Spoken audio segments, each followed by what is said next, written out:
তীব্র গরমে আমাদের খাবার কি খেতে হবে সেটা অবশ্যই জানা জরুরি। সেক্ষেত্রে প্রথমেই আমরা পানির কথা বলবো। একজন পূর্ণবয়স্ক নারীর ক্ষেত্রে 2.5 থেকে 3 লিটার পানি এবং একজন পূর্ণবয়স্ক পুরুষের ক্ষেত্রে 3 থেকে 3.5 লিটার পানি অত্যন্ত জরুরি। এছাড়াও আপনি জিরার পানি খেতে পারেন। জিরার পানি আপনার হজমের সহায়ক হবে।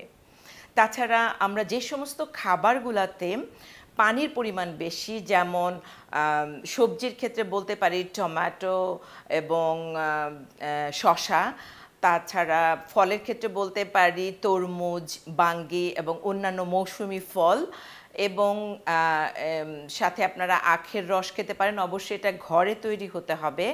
বেলের শরবত, পুদিনার শরবত, এগুলো ঘরে তৈরি করে খেতে পারেন। আর এই তীব্র গরমে আপনি অবশ্যই 1 বাটি দই খাওয়ার অভ্যাস করুন, কারণ দই আপনার শরীরে প্রোবায়োটিক হিসেবে কাজ করবে, যেটা আপনার শরীরকে সম্পূর্ণ সতেজ রাখবে এবং আপনার পেটের স্বাস্থ্য সুরক্ষায় ভালো একটা ভূমিকা পালন করবে।